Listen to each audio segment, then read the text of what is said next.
Join us on this week's WRRAP podcast, where we will welcome the return of Drink of the Week. We will discuss everything to do with Judgement Day and Cardiff. We'll discuss Cardiff as well.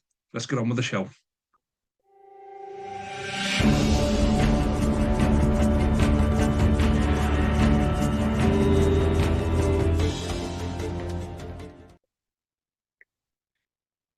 Hello and welcome to another edition of the WRRAP podcast. Joining me as per usual, Nick, Jamie and Harley. Good evening, gentlemen. Evening. How you doing? So, been a quiet week as always in Welsh Rugby, gents, and everything happens on a Tuesday or a Wednesday. Absolute bloody nightmare, but there we go. So we will talk about the events of last week and various other different things as we progress through the pod. But because it's Judgment Day coming up and it's a bit of a special one, we're going to bring back Drink of the Week because we can, because it's the Easter holidays, the kids are on holiday, and we can do that now. So who let's go to Jamie. Jamie can start off Drink of the Week, and let's have a drum roll. Is it a Tiny Rebel, Jim? It's absolutely not. It's actually better than that. So this is a special beer. I had this for Christmas off my brother. I'd be waiting for an opportunity to drink it. And this week is the week. So this is AC/DC beer. Hey. It's called 50 Years. And it's an IPA celebrating 50 years of the band. There is wanky bollocks on you. I don't want to read it all, but it's just basically talking about AC/DC when they were founded and the global success they had. I mean, they are one of the world's biggest and best rock bands, aren't they? So I haven't actually tried it yet. So here goes. That's nice. That's really, really nice. It's got like a caramel tinge to it. It tastes quite lagery as well for an IPA, if you see what I mean. But look, AC/DC glass as well on YouTube. You can see. So yeah, it's lovely. I'm a big fan of that AC/DC 50 years. So yeah, that's my drink of the week. Cheers, everyone. So, where's that made then? Where'd your brother get that from? Have you got it? Oh, I don't know where you got it from. Probably in one of the supermarkets, I'm guessing. I'm trying to look at where it's brewed. This is the exciting part of the show. Great radio. Oh, it's brewed in Scotland, actually, which is interesting. Oh, right, okay. Well, Yeah. Angus Young and Malcolm Young were from Scotland. That's right, yeah. Then they emigrated to Australia. Brewed and bottled by Williams Brothers Brewing Company in Scotland. There we are. So, yeah, AC/DC, 50 years. AC/DC for Jamie. Okay, so Nick, I think this is your first. It is. Your first drink of the week, isn't it? Okay. It is indeed. No pressure, but Jamie's got no a 50-year-old bottle I've gone of AC/DC. for Wrexham Lager. Good choice. Obviously brewed locally for me. And the Wanky Bollocks says brewed since 1882. A subtle hopped lager with a clean aroma, light, refreshing, and easy to drink. And it is. It is a fairly. I'll be honest with you, not my favourite lager, but it's obviously historic. You might know who the owners of this company in these days are. You might be able to guess. A certain Mr. McElhenney and Mr. Reynolds. But the actual history is quite interesting. There were two German immigrants who didn't like the local ales that were available and decided they would bring in a Pilsner.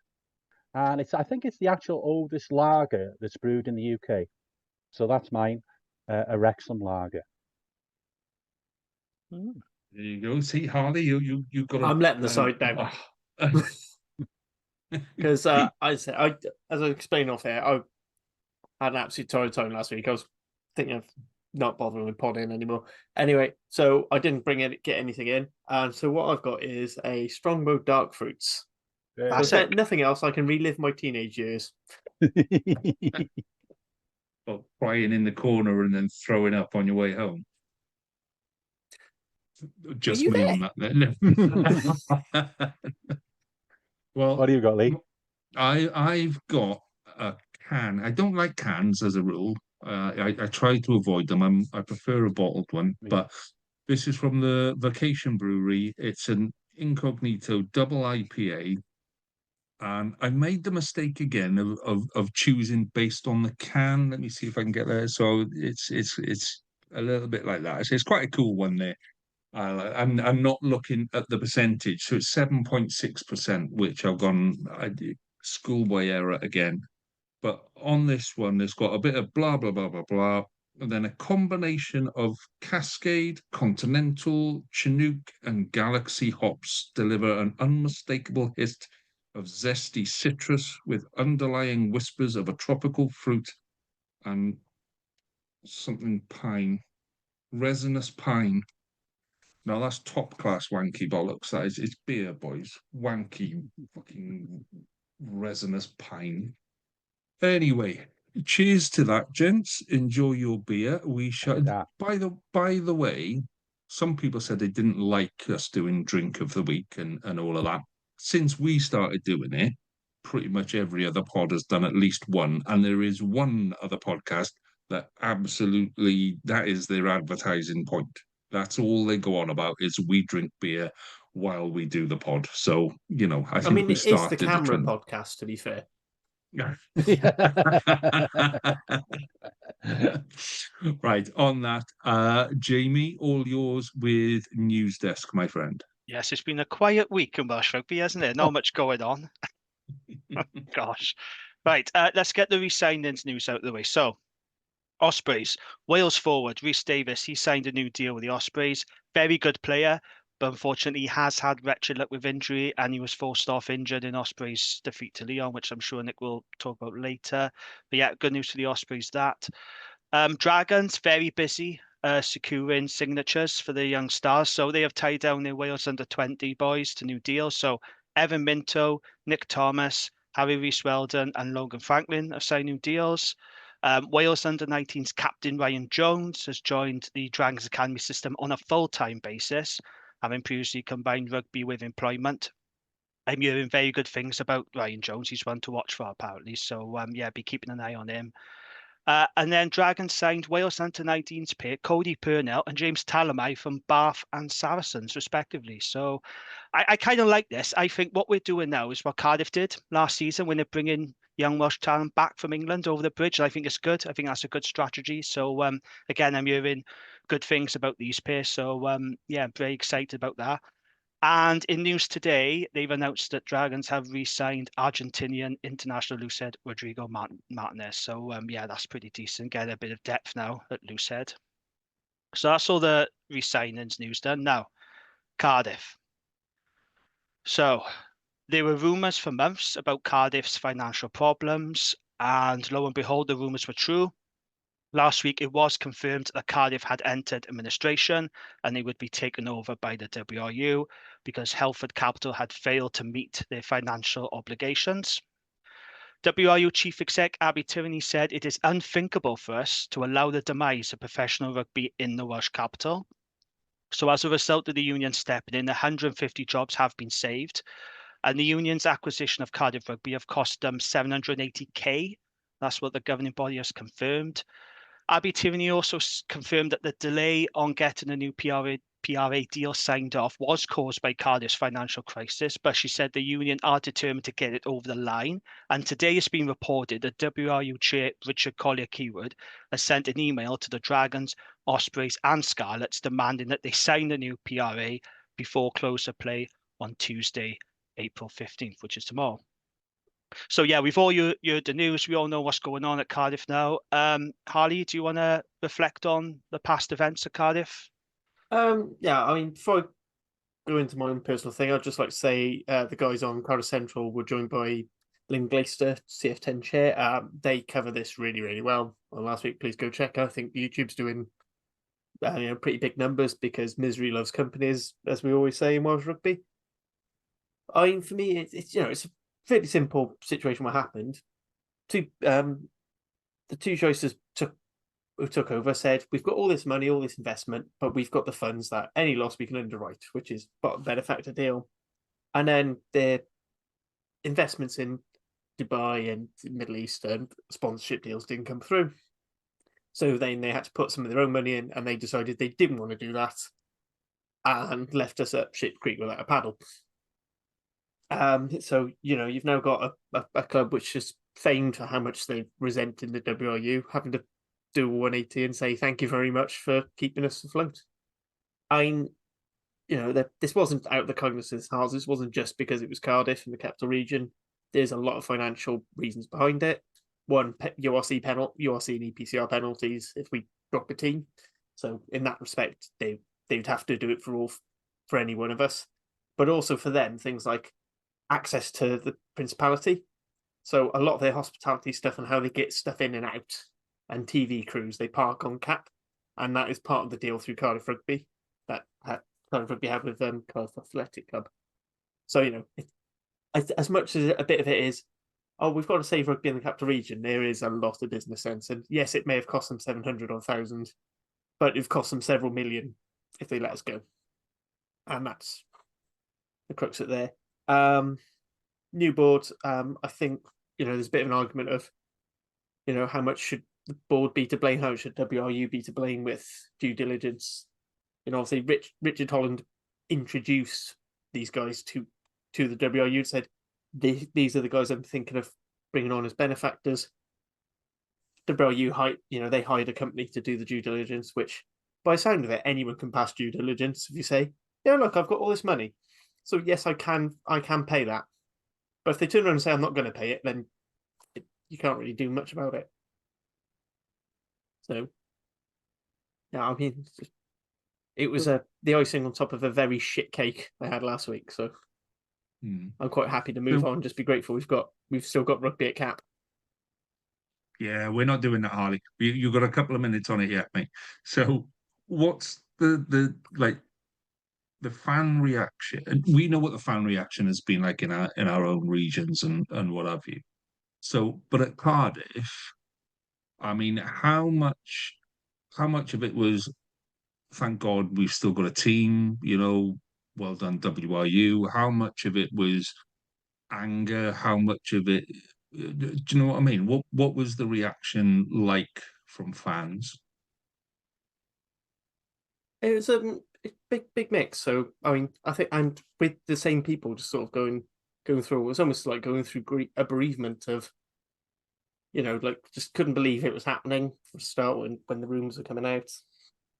Thinking, oh, it's just typical. Cardiff always has financial issues. This will play through, and then just anger at the board, anger at WRU for passing these guys on due diligence, anger at the two guys who've basically gone scot-free. Phil and Neil, and never trust two guys called Phil and Neil. This is my is my son there. But and then a lot of it's and it's quite nice seeing a lot of other regional fans' responses as well. And, there were lots of. Don't get me wrong, there was lots of piss takes. Which I'll be honest, if those particular accounts hadn't been taking the piss, I'd have been worried. But there was an awful lot of heartfelt messages, even when Ed Jakes is saying, "Oh, I'm sorry for your loss," sort of thing. Something just doesn't feel quite right. He's setting you up for something. When Ed's nice to you, he's setting you up for something, isn't he? So, I mean, there were some Cardiff supporters, and we all know we were talking about this, that haven't been particularly nice about other regions and the financial state of other regions, and it kind of left certain parts of the Cardiff supporter base running with a tail between their legs. And I think it's important to distinguish between those guys and other supporters. Yeah, there are people who through last week would have been genuinely, near to tears at the thought that their club might not exist, and that might have been a genuine kind of fear at some point of last week. So yes, there are some people on Twitter and social media that kind of encouraged the environment in which people have a go at them. But then I would say the vast majority of Cardiff supporters are not like that. I'd say the vast majority of them, if that was happening to any of our clubs, to our regions, then yeah, we'd be devastated and we'd just be hiding under a rock for a week. So, I think we need to kind of keep that in check. So, Nick, Jamie, any thoughts on particularly things like the board getting away with it and finances, anything like that? Either of you two want to chirp up on those? Nick, do you want to go Okay. first? Because I had my Okay, say on Dragon's Lair. I'm not so much about the board. For once, I thought the WRU and obviously through their get my words out, it's the Wrexham Lager spokesperson, obviously Richard Colley-Keyword and Abby Tini, thought they handled things pretty well. They've had obviously a lot of time to prepare for this. You know, it's been alluded to in certain meetings that I've been to about work that was going on in the background, and as the WRU come out and said, you know, they've known about this about some time. So yeah, I think they've acted sensibly, moved it forward as best they can. Obviously, as a support of another regional club, being totally selfish, I want to know it's not going to have a detrimental effect on any financial considerations for the Ospreys. But the underlying principle of supporting Cardiff in their time of need, I fully endorse. Yeah. Okay. It's absolutely right. The WRU stepped in for Cardiff just as it was when they stepped in for the Dragons. They are the capital city. I know there's some people saying, well, just because they're capital city, why should they step in? But come on, I mean, the population, the business base, the history and heritage of Cardiff Rugby. There's no way that WRU were ever going to let Cardiff go to the wall. And they've done the right thing. And Harley has already mentioned it earlier, something that I always talk about when people debate about cutting a team. There are financial consequences to that. We are contractually obliged to provide 4 teams to EPCR and URC. So if a team goes, or if a W cuts a team, they are going to get penalised quite heavily financially. So it was really important. I have no issues with it. All I hope is, and I'll be honest about it, I do hope Cardiff come under the same level of scrutiny as Dragons did when we was under union ownership, because you got absolutely hammered by the vocal minority of Cardiff fans. So we all know who they are. I spoke about it on Dragon's Lair last night. They gave pelters to David Buttress, called him all sorts of names. Walter Mitty, snake oil salesman, and all this sort of thing. And there was constant allegations of we had 10 million extra of funds that the other teams didn't have, and all this nonsense campaigning for us to be closed down. And I just want Cardiff fans now to understand what it was like for Dragons fans, and there are going to be those allegations. It will happen. But it's sad. I don't want it to happen. I am an advocate of 4 teams, and it does feel like you're fighting against the tide, isn't it, when you come out and say you want 4 teams. But yeah, I want Cardiff to come on the same level of scrutiny as we did. But it was absolutely right that WRU step in to help Cardiff. I think it was the right decision. But let's have the same level of transparency and scrutiny that we had when we was under union ownership. I think that's only fair. But I think there's a couple of things that have been done to help with that. So first of all, when WRU took over Dragons, they just absorbed it into part of the WRU's thing. So the accounts, there was accusations that the accounts got muddled in, whereas Cardiff had been bought under a completely separate subgroup. It's its own separate entity. So obviously one thing that is going to happen is, because WRU are technically our benefactors, they will underwrite any shortfall from the budget. What I imagine that means more than any. So they've said that they expect £1 million per season that they're going to have to underwrite. And everyone else, but that won't affect anyone else's funding because of the PRA is fixed funding. It's not determined by anything. But what I will imagine is they'll probably try and run Cardiff at a tighter budget than maybe the other regions would have to, so that they can minimise how much they have to put in themselves extra, is the understanding I got during that press conference with Abby and Richard Colley-Keyword. That's the thing. So hopefully it should be a lot easier to scrutinise, because it's separate companies, so those accounts will be a separate entity in itself. I think the important thing is this transition happened really quickly and really smoothly. They're already working and doing all the legal stuff with bank accounts so we can get the ticketing open. I'd encourage everyone in 2 weeks' time, pack out cap for the last home game against Munster, and let's just try and show our support for the club. Show the WRU that it was worth fighting for. I did a quick back of path calculation. Cardiff tickets are 40% of regional gate this season. Like that's that is a big chunk of people, we need to make sure we keep going and putting money into the coffers. That is not a quick calculation to do, Harley. That was on one of your spreadsheets, and you were waiting till the end of this season to bring that one out, weren't you? I've done a similar, very quick calculation just now while you're introducing it, and Cardiff's capacity is 8,000. Attendance average this year is 8,060.25, and I just this second managed to work that out. Do you like CRFC fans as well? CRFC fan site, it's great. You've put all the attendances in. I even do it counted for the fact that about 30% of the gates in for Cardiff for the game at Cap is Scarlets fans for that derby. So the one bit on Twitter that I saw and I kind of opened up my eyes to was, is there a points penalty like there is in football? Because there were two things going through my head there. There's like, oh my God, Dragons might not finish bottom of the table. And then actually that makes qualifying for the top 8 a little bit better.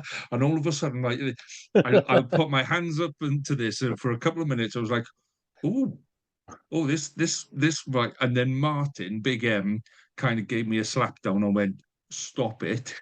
This isn't, no, let's not punish the players for the fault of everything else. And I was, oh yeah, okay, yeah. Morally, I suppose you're right, Mart. Yeah, fair enough. Okay, I'll let you have that one. That's football. If it was a football, yeah, they do get deducted points for administration, but that won't happen in the URC. So I think a quick Premiership note. has something like that, but I think it's different because it's union owned and stuff. Yeah, URC don't do it. I was just about to say it'd be interesting to see sort of how long the union keep Cardiff. Now, with the Dragons, yes, it did take 6 years, but people forget that COVID interrupted the negotiation, so it was paused. It never would have taken 6 years had we never had COVID. So I don't think there'd be any rush. I think Cardiff would be quite happy to let the WRU have control for a couple of years, and I do believe Abby Tierney said, and they plan to have it for 2 years. But it will be interesting to see the parties to step forward and show the interest, because the biggest problem Cardiff have is they don't own the ground. You know, if they had control of Cardiff Arms Park, unfortunately, Cardiff Athletic Club do, but if they had control of that, it would be a lot more attractive to investors, because you're asking somebody to come in, put a lot of money into Cardiff, and you're not going to get a return, and they don't even have an asset. And that was where David Buttress knew when he took over the Dragons. He knew he was going to get Ronnie Parade. He didn't tell us that at first, mind. We was told he was going to be a lease. But then afterwards, we found out he's got Ronnie Parade, so he has an asset. But it just needs someone to come in who has a deep love and affinity for Cardiff Rugby, be prepared to put a lot of money in and expect to get nothing back. Is there anyone out there who will do that? Or someone's would be, I think, probably the better. Consortium. Yeah. Consortium. Yeah. But it's interesting you say about that's not own ground, because again on the press conference they said actually that's why it was quite easy to the administration process was really easy for Cardiff, because they haven't got any assets, so the administrators couldn't seize the ground and flog that off. Yeah. No. So having CAC owning it was actually a bit of a saviour for us. Well, I think the key thing is that Cardiff will come out. It'll be a hard slog, and it'll be a difficult couple of years, but I think Cardiff will come out of this better, in the same way the Dragons have, you know, where you can see Dragons coming out of it with an asset, with a stronger board, and with all right, the rugby has maybe suffered a little, but you can see how the building blocks there are coming out. I think it was the first announcement that Buttress made after they got taken out of WRU control was an investment in the academy, and how the academy was going to be the way going forward. And we're 12 months. How far down the line are we now, Jamie? 12 months? Is it 12 months ago you guys came out of WRU control? Yeah, I think it's about 18 months now, wasn't it? But yeah, you are right. I mean, off the field, Dragons are in the strongest position of any of the Welsh teams. So being under WRU ownership did help from that perspective. Now, of course, on the field, it wasn't exactly a rip-roaring success where the Union was in charge of us. However, this currently is our worst ever season, and we're now under Union ownership. So I do think Cardiff will come back strong from this. And, you know, there is potential for their finances to improve a hell of a lot more after, you know, the WRU was stepped aside and new investors come in. But it will be interesting to see how long that'll take. And yeah, I still want the same level of scrutiny as what we got, because I think it's only fair. And this won't go away. You will get, because I've already seen Christ 16, the Scarlets supporters group. They threw out a letter straight away, didn't they? Literally the day after. We want assurances from the WRU. How is it going to affect our funding? So all the problems the Dragons had, and the stuff that we were accused of, Cardiff will have it. They absolutely will, whether they like it or not. But yeah, it is what it is. It's the right thing to do. I guess a bit of a challenge might be for Cardiff is in not so much retention, sorry, new players coming in. Imagine now you're in advanced talks and you're South African, Australian, New Zealand, or whatever, Fijian, and you've had advanced talks with Cardiff. You've also had talks with the Dragons. You've also had talks with Newcastle. Well, that's probably not if you've had both, but you know what I'm saying is you haven't actually signed on the dotted line. Might it make you think, well, actually, I'm not sure about going to Cardiff?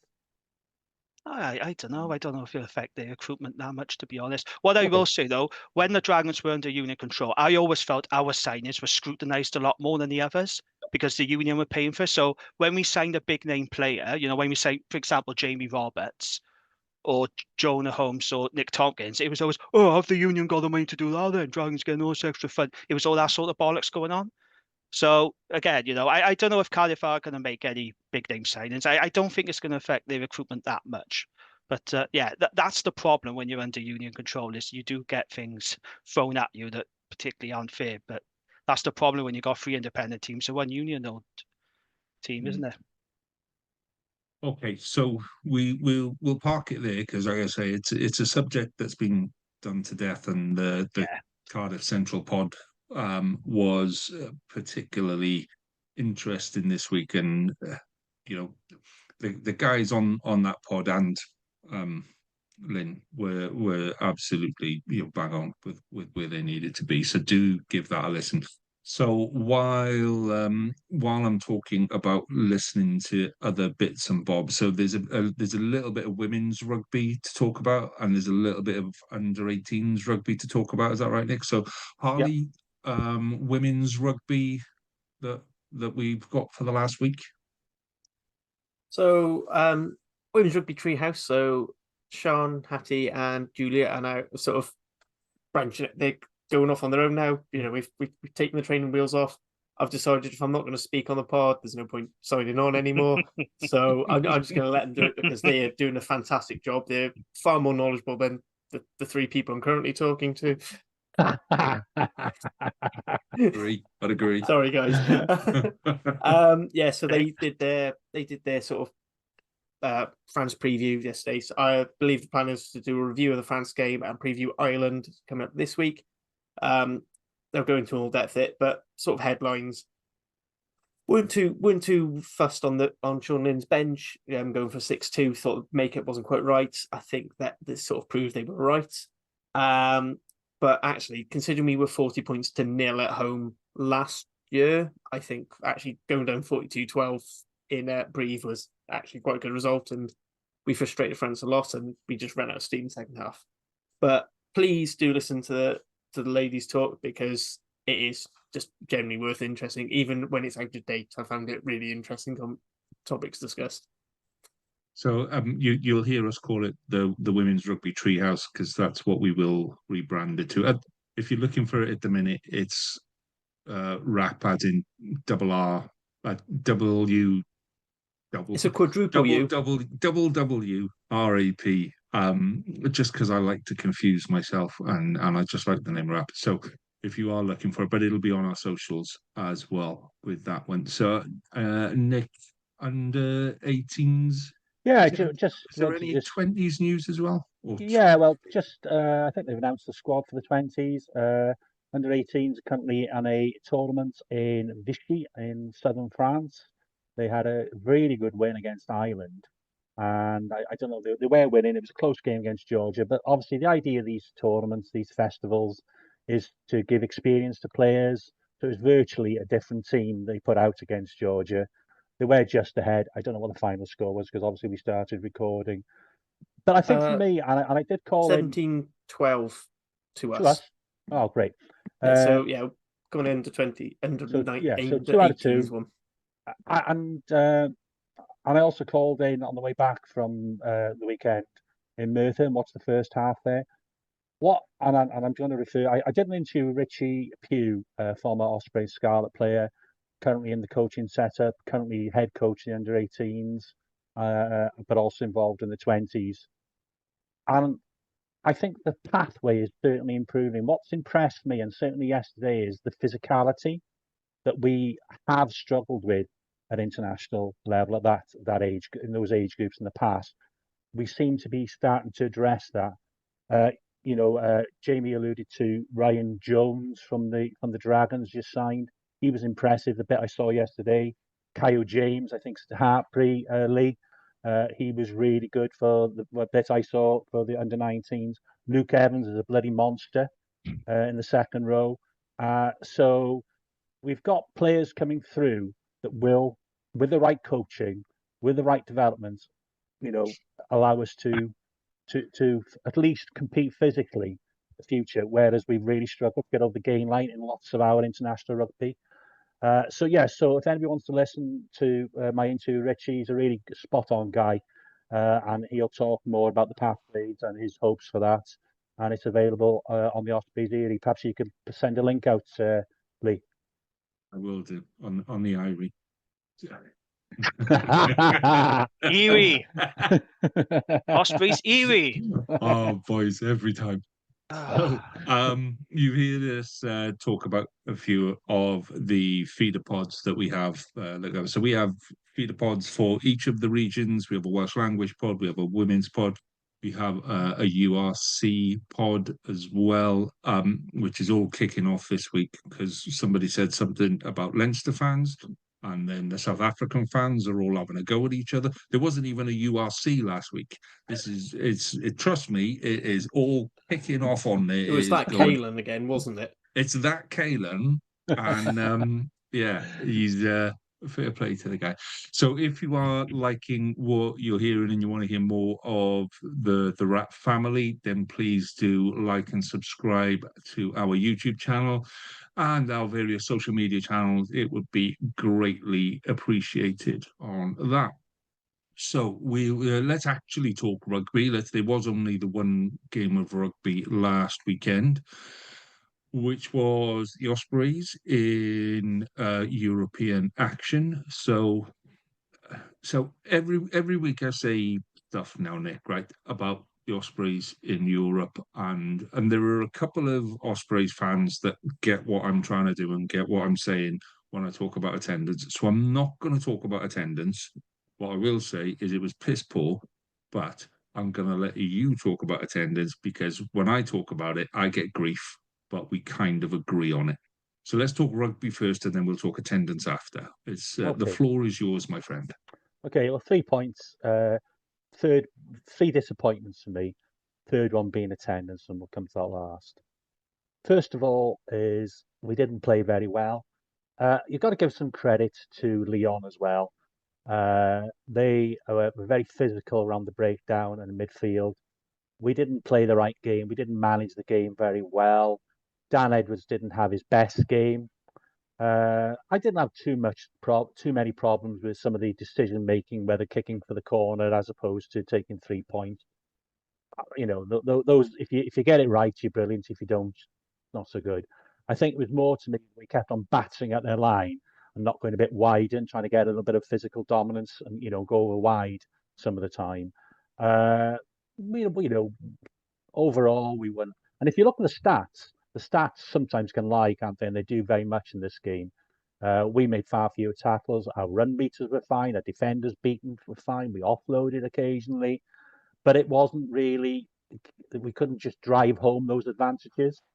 The scrum was untidy, and I don't like having to go at refs, but there are times when possibly a different ref might have interpreted our dominance at the scrum in the first half in a different way. But you've got to manage those situations, and we didn't. I still think, and I've mentioned it before, we have a reluctance in many of the teams in Wales, including the national team, to consider a 6-2 bench.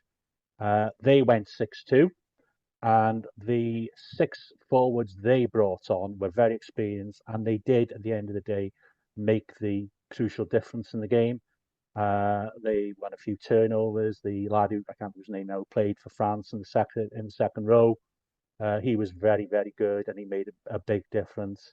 And if you're going to criticise perhaps our game management, you have to therefore criticise a little bit our coaching staff, including Mark Jones, because we had an opportunity. I didn't agree with Owen Williams necessarily being on the bench, but you have a 32-year-old experienced outside half. And if you felt we're not playing in the right areas or not kicking enough, you put him in on 10 and you tell him with clear instructions, go on the field and kick the ball off the leather, get it up in the air, get it in the corners. So if that's a criticism of the way we played, well, that is also a criticism a little bit of the game management by the coaching staff.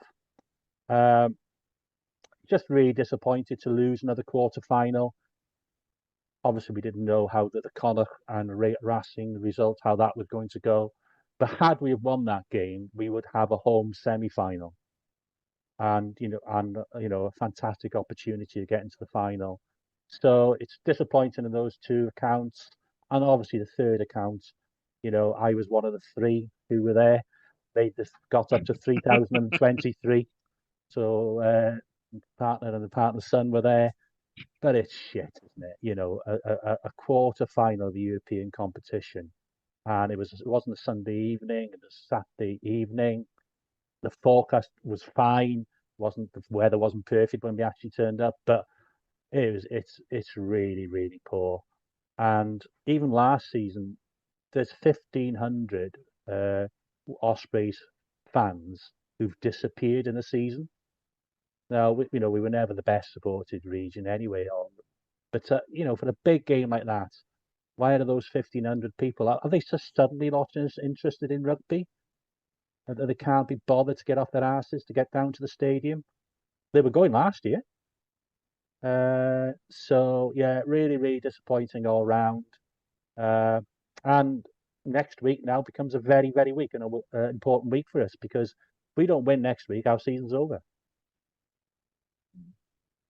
Well, I think what I will give credit to from last week was, I said that the Ospreys marketing team had pretty much let you down with the whole, we're closing in on 10,000, we're closing in on 10,000, all that kind of stuff. This week they were very honest. There was a very honest message. We can't hear you when you're sat at home, and I think that's a message that a lot of Ospreys fans need to hear. And I say, I know you're going to have a go at me on socials, guys. So, I may as well say what I'm thinking. You've got a team that is now playing really well. Last year, I said this on last year on the pod, that I totally get what Toby Booth was trying to do, where when you repeat a message that this is entertaining rugby, and you kind of go, is it? Well, the boss says it is, so okay, this is what entertaining rugby is. When it really wasn't last season. It was winning rugby. Don't get me wrong. There was times last year when it was the way they were playing winning rugby, but it wasn't entertaining. So this year, Ospreys are kind of like going, well, we can't now say it's entertaining rugby, because actually we are playing entertaining rugby, but we said that last year, and last year it was a bit crap. So now what do we say this year? And it's kind of lost its way. And for me, I appreciate the fact that the Ospreys did call out fans that stayed at home, because, yeah, you've got no reason not to go to that game. There's absolutely no reason not to be at that game. There's 140,000 people in Swansea within 15, 20 minutes of that ground that should be there. And with the best will in the world, and I'm not calling out Squidge Rugby on this, okay, but Squidge Rugby is a brand, and Squidge Rugby, he's an Osprey supporter. And I get the fact that he's an Osprey supporter, and if any of us had the chance to be involved in our regions, we would snap that hand off and we would say, yes, I want to be involved in my region. Let me try and do something for my region. But his fan base is worldwide. his videos were about the World Cup, were about New Zealand, were about France, were about South Africa. Those are his big numbers. So that's where his his voice lands. And yes, there's a whole bunch of people that would have gone, okay, great, let's go and watch Squidge Rugby, but he's not. His mass appeal isn't in Swansea. His mass appeal is worldwide, and the Ospreys' mass appeal is worldwide. The Ospreys' appeal is outside of Swansea. There are more people that support the Ospreys outside of Swansea than there are in Swansea, and I don't know how they rectify that. I don't know how they turn those people inside Swansea to go, do you know what? I'm going to support the Ospreys. I'm going to come and see the Ospreys, and that's the bit. That's why they've got, when they sell shirts, I think they sell the most replica shirts of any UK rugby team, and that's all the English Premiers. I think the Ospreys sell more replica shirts than any of the English sides, any of Scotland, because it goes worldwide. The spread is literally worldwide. But those are not the guys that are coming to turn up on a Saturday and watch a quarter final of the European Champions Cup. So that for me is my point. I commend them on what they did last week, but I don't know if that didn't work. I don't know how you do get more than 3,000 in St Helens next year. St Helens. I think everything hinges on this St Helens move, because this is unsustainable now. And look, I've seen Ospreys fans say, well, we only had 6 days to sell tickets. I think, yeah, fair enough, but for a quarterfinal, a big quarterfinal, let's be honest, Ospreys playing really good rugby, to get 3,723, I'm sorry, that's so bad. And I actually think that's inexcusable. Because if you look at, if it was the other regions, for example, I know this is bad timing for Cardiff, right? Forget about recent events. But if this was them, I think they get close to selling out the Arms Park. Right? Yeah. If this was Scarlets, I think you could probably get 6, 7K about that. And I think if it was a Ronnie Parade, I think Dragons would get past 5K. But for Ospreys to get sub 4,000, it's sad, and I just feel for the players more than anything, because they just deserve better support. And I hear people say, "Well, I don't like the Swansea.com. There's no atmosphere." And I think, well, okay, fine, but people make the atmosphere. If you don't go, then yes, the atmosphere is going to be shit. But for me, I hope this move to St. Helens works out, because it needs to, because this is really unsustainable now. And I do feel for the, I'm not having to go with the Ospreys, I'm not having to dig, but these crowds are really, really bad. And I just feel so sorry for the players, because they deserve better support. Jamie, I think I totally agree with you, because if those 1,200 in the first instance who used to go to Swansea.com don't start turning up at St. Helens, we're under huge scrutiny. Performance-wise, when people start harping on about losing a team, performance-wise, they're going to pick on the Dragons. Yeah. But attendance-wise, you've got to pick on the Ospreys. But why is that? Why is it though, Nick? Because honestly, I said this on social media the other day. I cannot work it out. I can't.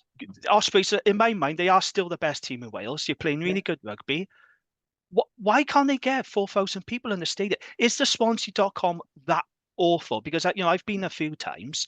I prefer to park at Scars, to be honest. I really do. But why is it then, Nick? What can you? Well, part of it, I think, is the uncertainty. People have just decided they ain't going to bother going there.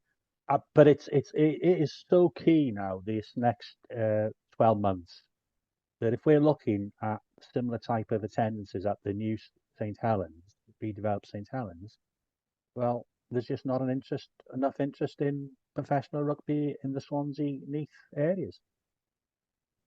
It doesn't make sense, though. They should be, shouldn't they? Well, there is, but I know, but I say there's a good thesis for somebody to try and work out. And in fairness to the Ospreys, I've had phone calls as a former season ticket holder. I've been contacted them by them a few times to say, have I considered renewing? And I think they have had greater numbers renewing.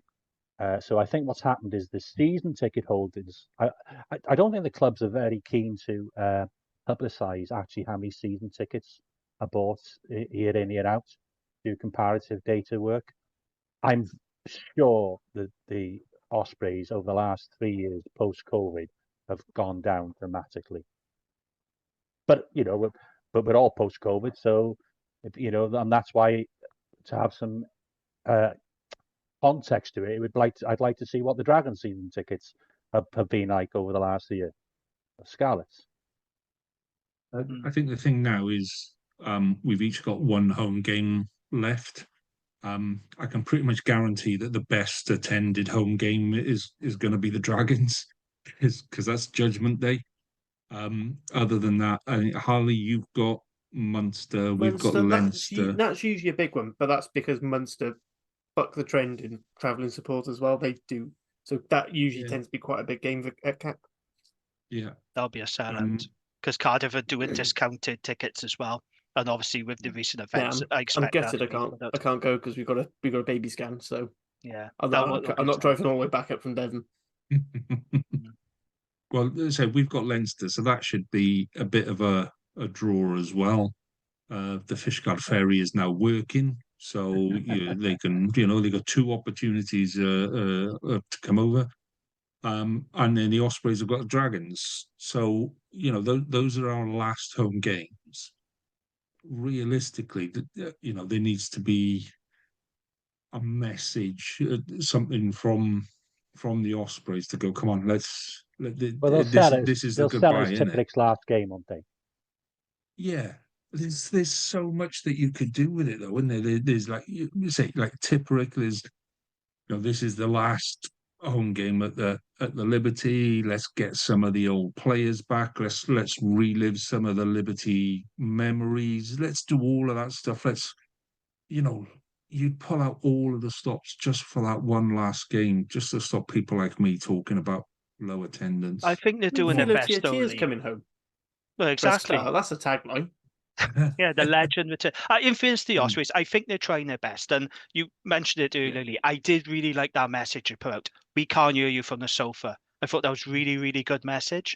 And I like to see the Ospreys do that a lot more because I've said it before. They do have a lot of armchair fans, Ospreys. They got a lot of supporters in Cardiff, in Gwent as well. I see loads of people. Funny enough, I saw a bloke on the bus this morning on the way to work with a Ospreys hoodie. So they've got supporters, but they just need to go to the Swansea.com. And I think the Ospreys, to their credit, are trying their best. But for whatever reason, it's not working. And I really hope that those people who stay away from the Swansea.com and say, well, we don't like it, we'll go to St. Helens, actually do put their money where their mouth is and go to St. Helens. Because what's going to be the excuse then if they don't get 5,000-6,000 every week? It's really worrying. It is. Well, so I'm going to make a new rule for commenting on our social media and our YouTube and all of that. You can only have a go at us for talking about the Ospreys attendance if you've got a ticket for Ospreys versus Dragons. They're the only people who are allowed to comment on our That's social not going to work media. out for you. You are still going to get abused because people don't like you and they're going to keep abusing you. I'm not going to lie. I'm going to buy a ticket just to comment. just so you can have Where's my wife just bought a ticket? What's going on? Let's right.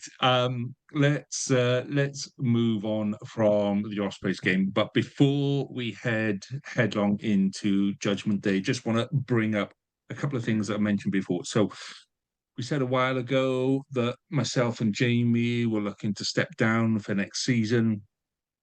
We found a replacement for Jamie. I've got to say, more aesthetically pleasing on the eye. That's debatable, but he's better than me. Yeah, fair enough. But no, so we've got a replacement for Jamie. We're still looking for a replacement for me. So given all the gobby Scarlet supporters out there, come on, boys. Somebody's got to want to. Quite a few of those out there, isn't there? Let's be honest. Quite a few of them. There is. Come on, somebody's got to want to come and have a laugh. It is good fun. It is good fun and it is enjoyable what we're doing. So, yeah, please do drop us a line if you fancy doing it because, yeah. Because if not, Dan from the Cardiff pod, he actually lives in Llanelli, so I'm just going to wheel him on every week to make Poncana jokes. No. No, we're not. Right. The other thing was I did say that I would roll out a discount voucher every month, which I did for last month, and I've forgotten to do it so far this month, but that is coming as well. That should be there for next week, and then I'll roll another one out for May. So it's just about it's a way of saying thank you to our listeners and what have you. To it may be relevant to you, it may not be, but I will do that next week. Okay, let's talk Judgment Day. So before we talk about the rugby on Judgment Day, we did this not last year, year before. We said we were going to be at a pub before. Come and meet us, come and say hello. So Harley can't make it because he's got baby things to do. And I'm going to an aquarium. So nice. Harley's not going to miss us over Easter weekend, but the rest of us will be there, and quite a few of the boys from Feeder Pods will be there. So we are going to meet up at the City Arms round about, what time do we reckon, boys? Because what time's kickoff? 3, isn't it? 3 o'clock, the first game. Yeah. Yeah. So what do we reckon? About 1:30-ish, 1:30-1:30. Oh, bugger that before then. Let's get on it early, man. 11:30. Jamie's got to drink through the pain. Okay, Jamie will be queuing outside Tiny Rebel when the I'll be doors there open. in Wetherspoons, 9 a.m, having a pint with my breakfast on an all-day sesh. So if you want to join me, carry on. I actually won't. I'll be there about 12-ish, I think. Do you know what? When I used to live in Cardiff, when I used to live in Cardiff, international days always used to start at a greasy spoon cafe called Ramone's, which is still there. Oh. It's still. Have you been to Ramone's, Harley? So I'm Cardiff alum, of course. I've been to Ramone's. And they always used to. So back in my day, you place your order and they give you a ticket from the raffle ticket, and they always used to have like their 12-year-old son would do the serving up. So you'd get your little ticket and you'd go and fight somebody off a crappy table in the corner, and then this little 14-year-old kid would come out and go, "Blue 42, blue 42," and you'd have to put your hand up before everybody else went, yeah, that's me, just to prove that you were blue 42 and all that. It was good. We won't Ramone's. be in Ramone's. I used to dream of going to Ramone's. You're posh, you are. I used to end at Debenhams, $1.99. I remember coming out of Ramone's one day it was WRRAP's Cup final day. We came out of Ramone's at about 5 to 11, and as you come out of Ramone's, if you turn right and you look up the road, you've got Gassy Jack. And as you come out of Ramone's, so we were coming out, and we used to live in that area as students. So we go, right, we're going to go on. We're going to have a couple of cans, and then we're going to head into town. And as we turned up, this guy flew out of Gassy Jack's door and threw up in the middle of the street, turned around and went straight back in. And this is like 11 o'clock. This is opening time, and he's already throwing up. So anyway, Judgment Day, we will be... Jamie will definitely be in Tiny Rebel, which is next door to the City Arms, and whichever bar is easiest for us to get to.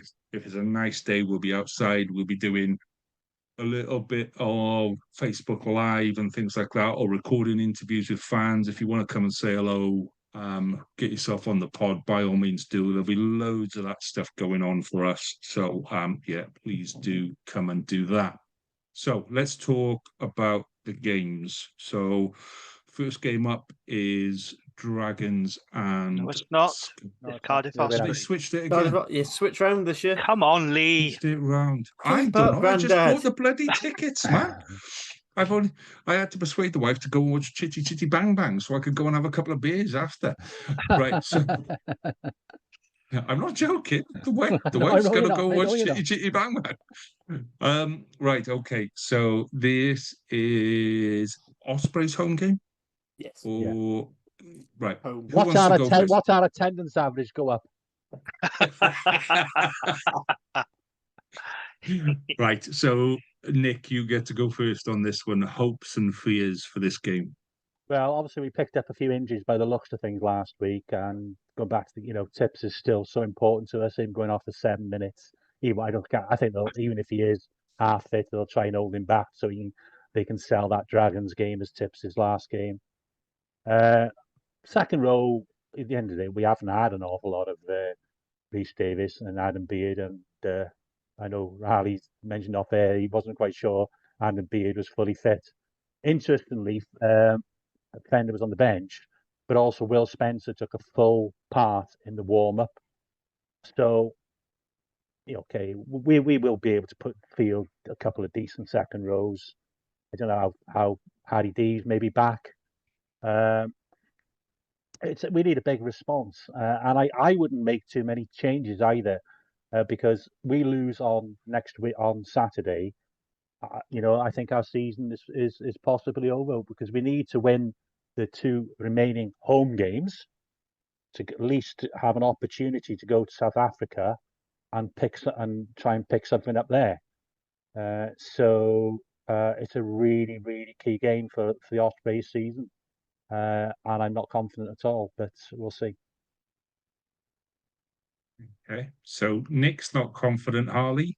This is going to be a competition between who can be the most downbeat about their own team. So, Harley, how much are the Ospreys going to win by on Saturday, mate? Hang on. Let's keep powder dry. We're not doing predictions yet.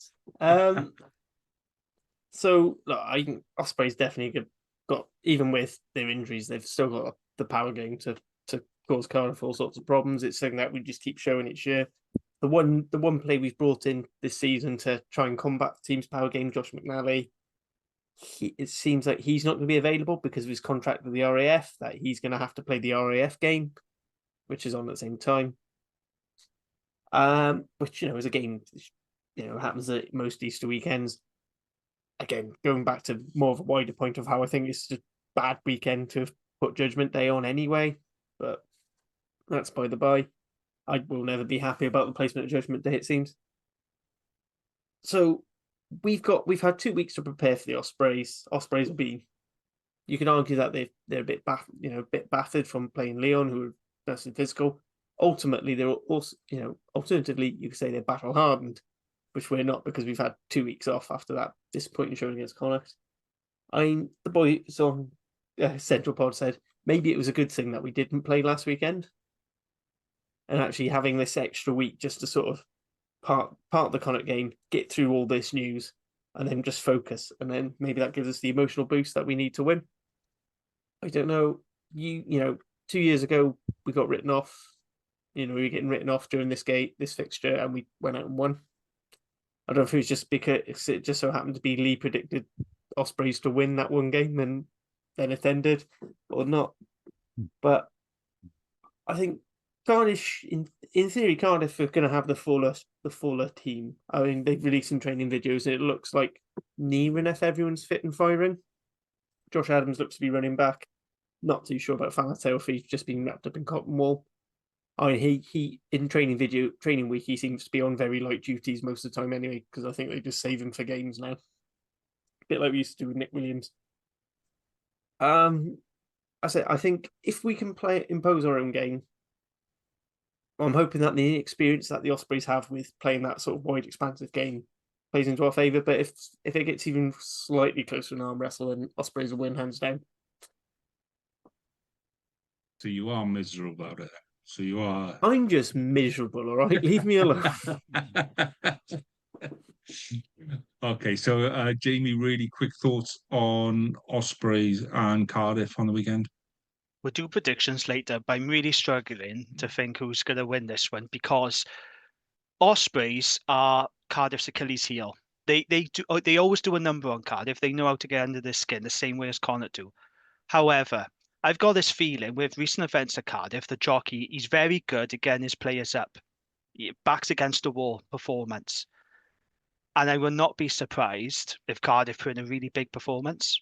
Because I remember the last Judgment Day at the Principality Stadium when it was Dai Young, wasn't it? Remember there was, he left. Yeah, he got suspended just before, wasn't it? Yeah, so Cardiff were in chaos then. They turned up and they stuffed the Ospreys. Thomas Young was outstanding that day. And I could see a similar thing happening. So I think all eyes are going to be on Cardiff, I think, on that first game. And I am really intrigued to see, because like I said, I do think Jockey is a very good coach. I rate him highly. And I think he is quite inspiring. And I think he will get his team up for this one. You know, it could even galvanise them, I think. You know, so Ospreys, yeah, they are favourites. They are. I still think they're the best team in Wales. But those injuries that we talked about, Tipperick, Rhys Davies, there's another guy out as well. Who else was out? Tipperick, Rhys Davies, and Beard. That's right. Those are big losses for the Ospreys. They do have better depth than the other teams. But yeah, I just wonder, because they've had a couple of really big physical encounters now, haven't they? How much has that taken it out of them? Because I have seen a few Ospreys fans on social media saying that they look tired on Saturday. Funnily enough, I thought that as well. So we'll wait and see. I'm looking forward to it as a neutral. Harley, you were going to pipe in with... I was just going to add to Jamie's point as well, the Sale game in 2023 as well, when the game straight after Peter Thomas's death, that was probably one of the best Cardiff performances for a few years. Well, I was going to say something similar, that, you know, both teams have got a reason to respond this week. You know, Cardiff have got the whole off-field stuff. Ospreys have got, you know, going out of the quarter-final. You know, sometimes that can just deflate you and you're just not interested in anything. And other times it's like, you know, let's defend the castle. And if the Ospreys can spin this as defending the castle, and Cardiff will definitely spin this as defending the castle, it's going to be, you know, you see on David Attenborough where two bison just come at each other from 500 meters and just go bang right in the middle. You know, it's going to be one of those games. And I can see fisticuffs. I can see handbags at 5 yards. I can see, you know, running everything from your own line. I can see all sorts of crazy stuff happening. And I know I'm there to watch, you know, ourselves beat the Dragons quite handsomely with a bonus point. But I think this is going to be the more kind of aggressive game, the more kind of old school game, the more gritty game, and this is the one that I think more people will be up for. So the again, I'm gonna do my bit to Ospreys fans though again, but please stay. This is why we switched the games round the other way before, because everyone would stay for the first game and then disappear. And the thought was, well, they live in Cardiff, so they watch the Cardiff game and then they go home, and they can, if they're from Swansea, they can get on the train before everybody else, and then they can go home. Stay and watch both games. Stay, because I enjoyed watching both games. I mean, I was half cut by the end of the second one, but you know, it's really enjoyable to watch both games when you do go, and you get to abuse the other. You know, if you're an Osprey supporter, you get to stay and support the Dragons to beat the Scarlets. If you're a Cardiff supporter, you get to stay and support Scarlets beating the Dragons. You know, there's a win-win every way you go on Saturday. Right, Jamie, let's do the main event. Let's do the important event. You know, you can take your whole, like, we nearly went bankrupt and we're out of the European Cup. This is the important game on Saturday. So what are your thoughts about getting pasted by the Scarlets on Saturday, mate? Well, first of all, I want to plug my pod that I did with Jason Tovey last night, Dragon Slayer, out now. Very funny guy, isn't he, Tovey? I know you listened to it. No fucks given. I love Jason Tovey. He's a Dragons legend. So we reminisce about Dragons beating Scarlets, their first ever Judgement Day win back in 2019, that famous conversion. So we had a good talk about that. We also talked about the community game as well, and Welsh Rugby as well. It was a really good interview, so check that out. In terms of Judgement Day, I hope Dragons put in a decent performance, because the last Judgement Day, Dragons were pretty abysmal. When we played the Scarlets on New Year's Day, again, we were abysmal. And look, it's been a wretched season. So if we win, fantastic. It doesn't change what's been a poor season. And if we lose, then, you know, it's probably what everyone expects. And our league position is not going to change. So I think we can go there and just, you know, I know Dan talks a lot about throwing a ball around, doesn't he? I know he's talked about that a couple of times since he's been on here, which is right. I do agree with him. I do think Dragons need to throw a ball about and throw caution to the wind. However, The problem with that is we don't do the fundamentals well. So chuck the ball about is okay, but set piece can't be creaking, defense can't be porous, and discipline has to be good. And then I think if you chuck the ball about, then it's fine. But we just got to do the fundamentals, which we haven't been very good at doing. I think it'll be a really good experience for young guys like Hugh Anderson, Joe Westwood, Brodie Coughlin, Dylan Keller-Griffiths, to play in that stadium. Jason did make a very good point that a lot of those players, they're not going to get the opportunity to play in this. They wouldn't do it for Wales, playing in that stadium. So it's a good experience for the young kids. We need to somehow contain the Scarlets back three because they are very dangerous, as we know. I don't know if Tom Rogers is going to be fit for this one, is he, Lee? Do you see him being back for this one? He's been doing publicity this week, so that's a pretty good guide that he won't be. Right. So, I mean, Blair Murray, Ellis, Mee, we've seen how good they've been for Wales. It's probably going to be Max Page on the wing then. And personally, I think he's better on the wing than in the centre. So we've got to try and somehow contain the Scarlets back three. The pack would be interesting because I made this point last night as well. A lot of talk about Scarlets, almost non-Welsh qualified pack, and there have been games where they've been really good, really effective. But there's been a few games as well where they've been a bit powder puff. So I think of Ulster away, Munster away, against Ospreys as well as Swansea. Again, powder puff. And you've got ballers in that pack. You've got your Lousies and your Fifth-Feeters, so we know how good Josh McLeod is. But it'd be interesting to see how the pack goes for this one, because I think if they get on top of us, then that's one area you can target us. I'm hoping Owen Lloyd starts at 10. I don't want to pick on a boy, but that's definitely one area we can target. I don't know if Sam Costello is going to be back for this one, but even if he is, he hasn't played since January. So, he's going to be quite rusty, isn't he? Yeah, look, I'm not really bothered about the game itself. I'm looking forward to the day because I'm looking forward to meeting up with people, having a few beers like you guys are down there. We're having a pod meet up with Dragon Slayer, so Garth and Gavin will be going. So I'm looking forward to the social aspect, but in terms of this game, it's fine. The season's done. I'm not really that bothered. But I really would like to beat the Scarlets. That'd be quite nice. Even to suck it up to you at the end of the game. Yeah, I mean, well, you know my feelings on this game, James. I know, that's why I said it. Yeah, for some reason, the Dragons do just seem to get up for this game and give us a bloody nose. And it's like every time I go, that's the game where it doesn't quite turn out. I've only seen one Scarlets win at Judgement Day. I think I've been 3 or 4 times now. So yeah, for me, I'm a little bit. Am I the jinx?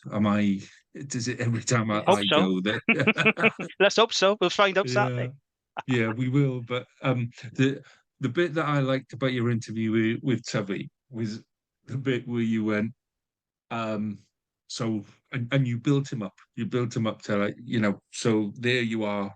You've got that conversion, and you take the conversion, and you're the hero. You're the big man, and this is it. So talk us through those moments. Talk us through how intense that was. And he goes, I got a funnier story to tell you than that, though.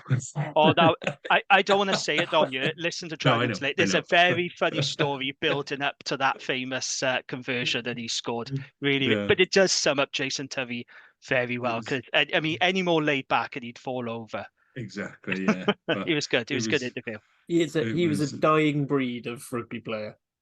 Yeah. Of just anti-perfect. Like, not that he didn't do his job well, but the fact that he was just like, no, I want to eat pasties. I don't want to do training. But screw that. What's tackling all about there? But yeah. His personality is great. I love. Yes, but on a serious point of view, though, right? If he applied himself, Jason Turvey, applied himself the same way as Dan Biggar or Lee Halfpenny, he would have had 20, 30 caps for Wales. Because I always say he was a very talented player, Jason Turvey. When he was on it, very, very talented. But he said himself, I love rugby, but not that much, And several times he said, I just couldn't be asked.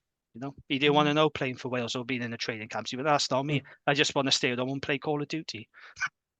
I've said this a lot about Finn Russell, and that his unique thing about how he approaches rugby is, for him it's just a game and a bit of fun that he just happens to be paid for. And Jason Turvey gives me the exact same vibe. Yeah, he loves the social side. He said that he loves playing for NSD because he just said, yeah, we have a few beers after the game and people talk about what takeaways they're having. And he said, we don't talk rugby. They're not interested in rugby. Yeah, he's a good lad. Sorry, Lee, go on. Anyway, yeah. So anyway, to get back to it, Yeah. yes, I am expecting Costello to be on the bench for Saturday. Yeah, back three. Fully expecting all of the international back three to be there. So Ellis, me, oh God, it's gone up my head. Well, one Blair can of Murray. beer, boys. One can of beer, and I'm gone. Yeah, Blair Murray. And yeah, Tom Rogers isn't going to make it, but there's a strange rumor going around that Steph is going to be back for this game. Steph Like, Evans. yeah, That's and I'm like, interesting. I'm going to go quickly why? change my prediction. Yes, it's a strange rumor, but it's been a good Dragons week for by strange 50. rumors, you know. So, yeah, there's people like Alex Craig that we were all expecting to be announced as going back to Scotland, and that's not been announced. And I would have expected that to be announced. So he's still got a point to prove. Let's say Lousey's had a couple of weak games. Even Fafita's not the player he was last season. So there's a lot of people there that have got a bit of something to prove. And yeah, in the same way where you were saying, Nick, if you don't win this weekend, then that's it. What's the point in playing on? If we don't win this weekend, then we have to beat Leinster. Well, I'm not being funny, but I'd back us to get 5 points out of the Dragons ahead of taking 5 points out of Leinster. So, it's a really, really important game for us. I love the meeting up with mates and all of that kind of stuff. And there's people that you just walk past in the street and they'll go, "Oh, I remember you. I played against you 25 years ago." And I'm like, "Okay, there you go." So I love that element of it, but make no bones about it, this is a really, really important game for the Scarlets. And if we don't take it lightly, if we don't focus, then yeah, Dragons will turn us over because that's what they do. So Yeah. I'm hoping we take the game serious. I'm hoping that this is a really focused game for us where we go and we give ourselves an opportunity to make top eight, because we've all seen that table. Everybody is still in with a chance apart from yourselves, Jim. All pressure's on the Scarlets. As I Yeah. said last night, you guys have to win this, because I noticed on the pod last week you said that's the game. Leinster is the one we have to get points off, and I thought, well, no, this is the game actually you need to get points for, because you don't want to be going into Leinster having to win. Whereas if you go there on the back of a 5-point win, it makes things a little easier, eases the pressure. So no pressure on Dragons. We're okay. No, I'm happy with whatever happens. But for you guys not winning this, I think this is season done. Cheers for that, Jim. I'm going to put that. I'm going to just replay that over and over. It will be. No, all pressure on it is, Scarlets.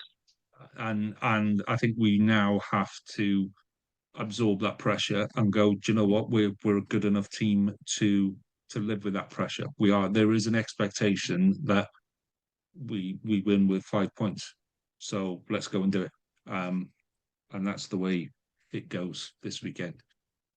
Okay, right. So just a reminder, if anybody wants to come and say hello, we will be outside Tiny Rebel and City Arms. Kind of, I'm wanting to say 12:30, 1-ish, half. Follow us on the social media. That will give you a good idea where we are, and you can come and have a chat. I know Hugh's come in, I know Gav's come in, Zach's coming down from the Eerie. Ospreys. Yeah, from the Ospreys. Who's come? All of you lot are there anyway. Harley. They just need to literally wake up. Pretty much all the Cardiff Central guys live in the City Arms anyway when there's no rugby match on. So it could just be us lot in there and nobody else can get in through the door. So come and join us, come and say hello. It'd be good to meet you all. Okay, let's wrap tonight up then with some predictions. Harley, over to you, my friend. So as it's been a while, just thought I'd go through the state of the league so far. And it is incredibly close. The last couple of rounds, Jamie hasn't done so well. So, everyone's back in it now. But he is still top with 116 points. Then it's me on 113, close followed by Nick on 111, Lee in his rightful place of fourth on 107. I do want to ask the panel now. So last year we did double points for Judgment Day. Do you want to do double points again, or just keep it at single points? Let's do double. I'm easy. Yeah, we did it last time, so let's do it again. Yeah, double or nothing. You're only saying that because you're top and you do really well at this. It means then he's guaranteed 4 points. Yeah. I'm worried though. I am worried because this is. Do you remember Newcastle United in the 90s when they had that 15-point lead over Manchester United and then they blew it? This is the blew it. right now. Keegan blew it. I know that's right. I'm Newcastle United right now, and I'm very, very nervous. I'm going to be overtaken in this prediction league. I would love it if we beat you, Jamie. I waited for that. I was waiting for it. Yeah. Anyway, Jamie, as you are top of the table for now, can we have your predictions for Ospreys, Cardiff, and Dragons, Scarlets, please? Okay, so I had Ospreys by 2, but the more I think about it, the more I just think Cardiff are going to put in a performance after the events. I could just see it. I could just see a real emotional performance of Cardiff. So I'm going to change my mind and say Cardiff by 2. And as I said on Dragons Day last night, I've gone Scarlets by 7. Cool, Nick. I'll go Ospreys by 3, although I don't really believe it, but I can't not put them to win. And I'll go Scarlets by 5. Right, El Capitan, Lee, what are yours? I'm going to go Cardiff by 5 and Scarlets by 8. All right, cool. So again, I'm struggling to pick between Ospreys and Cardiff, but I've got to back my own theory. So I'm going for Cardiff by 2. And then just to be different, just for a maverick call, I'm gonna go Dragons by 1. Where's Nick gone? Nick's just disappeared. He heard me say Dragons by 1 and just went, no, He none got of this. scared. Seriously, I'm not playing. That was a sudden departure then, wasn't it? That's not even a freeze before he left. Just, I reckon he's sitting at a screen now going, where have they gone? What's happening? Right. Bye, Nick. But it's just it's that one can of Wrexham lager, mate. It's done him. It's done him. He was slurring as well. Did you notice that on the pod? He was going to his head. It's going to need some editing if you're not. Let's finish it up then, Jed. So last week I forgot to say to everybody, it was the first week that I've done this, and I forgot to say enjoy your rugby. So I am going to say it twice this week to make up for last week. Enjoy your rugby, everybody. Thank you very much for your time. Good night, gents. Enjoy your rugby. All the best. No star. Ta-ra. See you Saturday.